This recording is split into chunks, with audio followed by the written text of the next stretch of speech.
Salve, salve, gente boa! E aí, tudo bem? Seja bem-vindo, muito bem-vindo ao canal. Nesse vídeo a gente vai falar a respeito do seguinte, querido. Isto realmente vai acontecer. É um aviso. Se liga daí, sai daí não.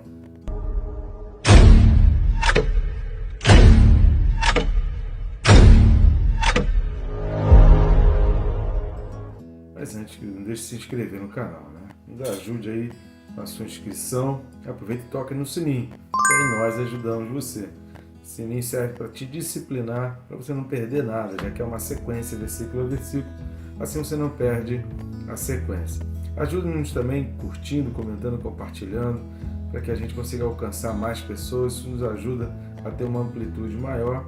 Quanto mais pessoas tiverem acesso ao nosso canal, isso significa que mais pessoas estarão sendo abençoadas. Nosso objetivo é levar a bênção. A gente tem feito esse trabalho aqui com bastante esforço, sem remuneração, sem ajuda de instituição, com o único objetivo de estar abençoando a tua vida, fortalecendo, orientando, direcionando e guiando pela palavra de Deus. Nunca foi tão fácil cumprir o ID de Jesus. É só clicar aí. Vamos junto nessa? Então vamos lá, o texto desse vídeo, Apocalipse 19 e o versículo de número 21. Apocalipse 19, versículo 21, diz assim: Os restantes foram mortos com a espada que saía da boca daquele que estava montado no cavalo, e todas as aves se fartaram das suas carnes. Então, se você não assistiu, assista os últimos vídeos. A gente está chegando num momento em que ainda para nós hoje é muito difícil discernir, muito difícil assim martelar, né, apontar com precisão. A gente faz alguns apontamentos, a gente faz algumas direções, mas esse trecho do Apocalipse aqui é um trecho extremamente complicado para nós ainda hoje. Assim como vários outros textos há alguns anos atrás também eram complicados, hoje a gente já consegue ter uma compreensão maior. Um exemplo disso é quando fala aqui em Apocalipse que 200 milhões de soldados viriam pelo norte de Israel. Você imaginar na época do Apocalipse aqui era toda a população mundial. Como é que teria só de soldados, só de exército, 200 milhões atacando outras pessoas ainda? Então, ficava impossível você imaginar como isso aconteceria. Hoje, nós já conseguimos imaginar com muita facilidade, né? 200 milhões ali de soldados, juntando ali 5, 6 nações que estão ali ao norte de Israel, um pouco a noroeste. A gente vai ver que isso é fácil, né? As populações desses países são infinitamente superiores. De soldados, eles têm realmente isso daí. Então, há muita coisa que a gente vai percebendo e a gente vai conseguindo discernir à medida que novos episódios surgem ao longo da história da humanidade. E esse versículo aqui é o versículo que encerra esse ciclo do vencedor da besta, que é Cristo Jesus. Como vencedor da besta, vencedor do falso profeta. A gente falou no vídeo anterior que a besta e o falso profeta estão sendo lançados aqui no inferno. Se você não assistiu, assista. A gente fala a respeito de inferno e o diabo não foi.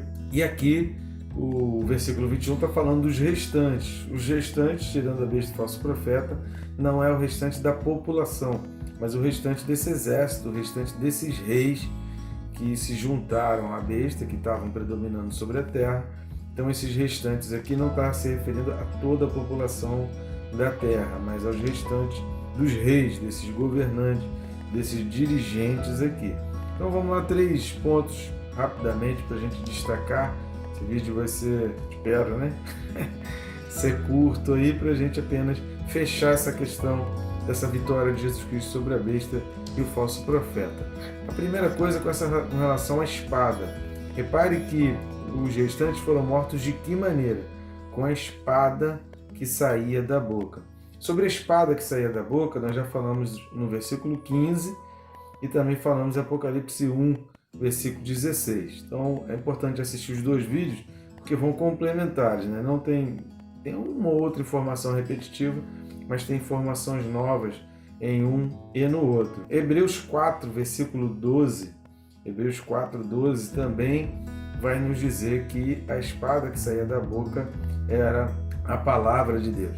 Então a palavra de Deus, que ele tem esse poder. Para aquele que não crê, a palavra de Deus ela é um golpe muito forte. Quando a gente está no pecado, não sei qual foi a sua experiência de conversão, mas a espada quando vem, né, e vem certeira na gente, a gente está vivendo ali no pecado e de repente a gente ouve aquela palavra, de repente aquela palavra direcionada, ela vem realmente como uma espada cravando no nosso peito e a gente percebe que a nossa vida precisa mudar e que a gente precisa nascer de novo.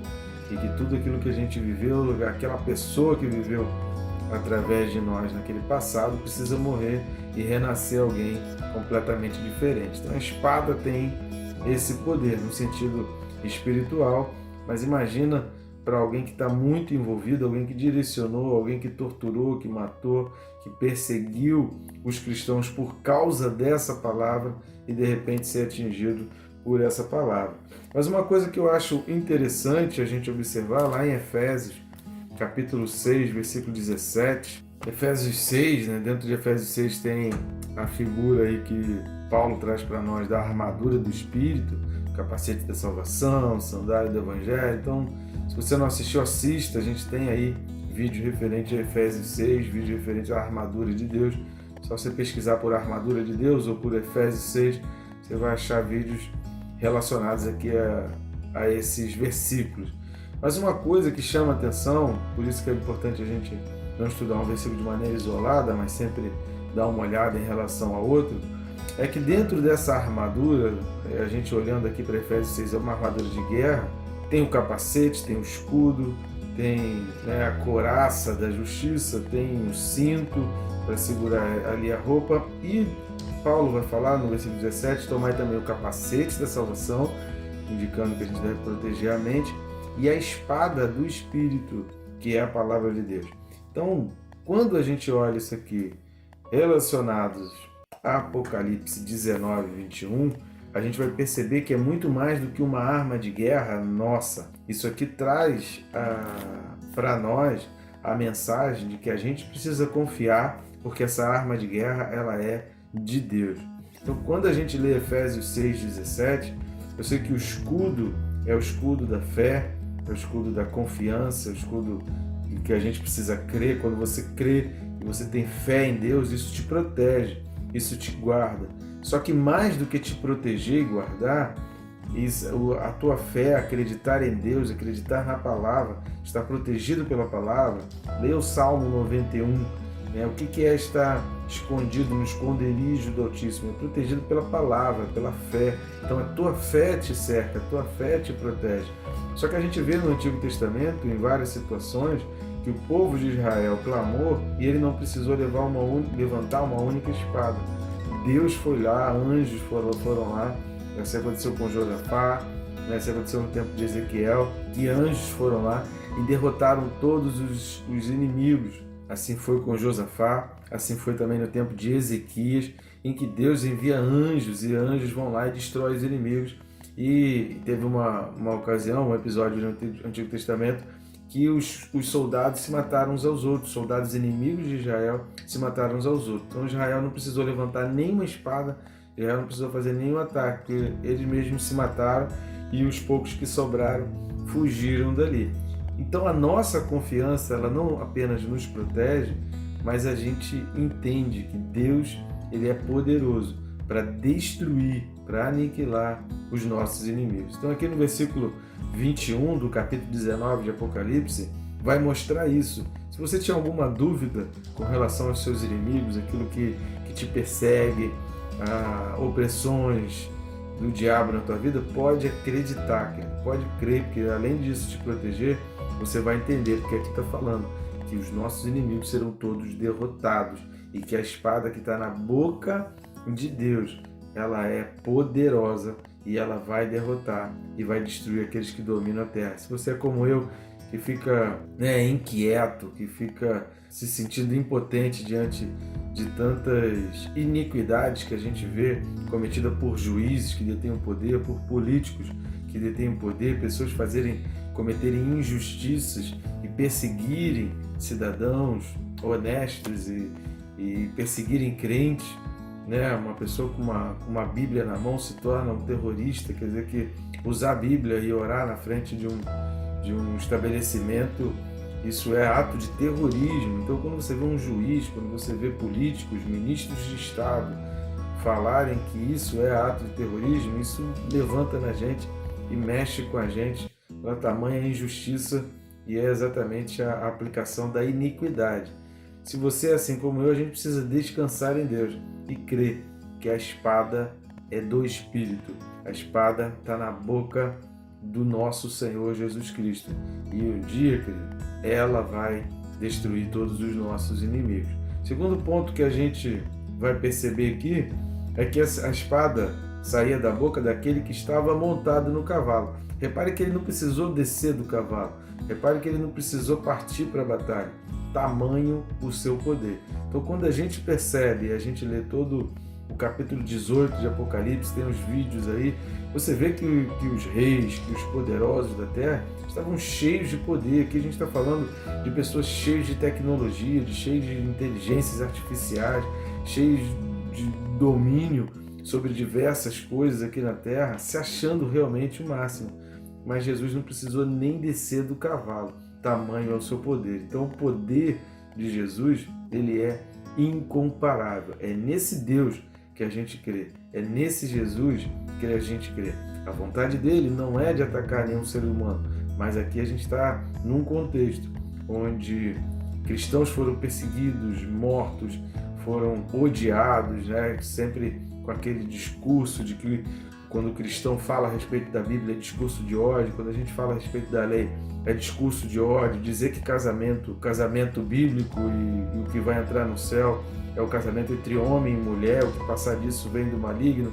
Qualquer ato de relação sexual fora desse contexto de homem e mulher é condenado por Deus e não vai entrar no céu. Isso é discurso de ódio. Então a gente falar da palavra, falar da orientação, porque o que passa disso é prejudicial para o homem, prejudicial para o espírito, não traz felicidade, mas as pessoas estão sendo enganadas e acham que se a gente falar o que está na palavra de Deus é discurso de ódio, porque está indo contra a vontade e os desejos da carne. E a Bíblia fala que a gente precisa destruir os desejos e vontades da carne, as concupiscências da carne, a concupiscência dos olhos. É só pesquisar por essas expressões aí, você vai ver o quanto que a Bíblia condena isso, porque isso é aliança exatamente com o falso profeta, com a besta, que vai ser destruído. Então quem quer se juntar vai ser destruído juntamente. Agora, Jesus Cristo não precisa de muita coisa para executar o seu juízo e para destruir aqueles que querem realmente se aliar à besta. Ou a gente se alia, se torna aliado da palavra de Deus, ou a gente se torna aliado da besta. Aliado da palavra de Deus, a gente está do lado do vencedor. Aliado da besta, a gente está do lado do perdedor. E aí a Bíblia só está alertando, é só um aviso. A gente é que escolhe de que lado a gente quer ficar.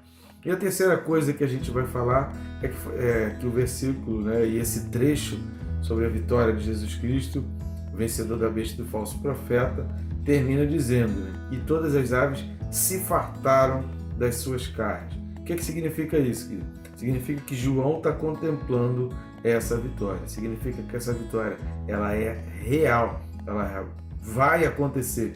E diante de João aqui, ela está acontecendo. João viu isso aqui acontecer. Então já teve alguém que, sem precisar de máquina do tempo, né, como do filme De Volta para o Futuro, ele foi lá na frente, ele viu e ele está contando para nós aqui. Então fica tranquilo no teu coração, porque isso aqui vai acontecer. Não tenha dúvida nenhuma. O livro de Apocalipse não é para a gente ficar apavorado, nem muito menos para a gente ficar com ódio de Deus. Por que Deus vai permitir isso?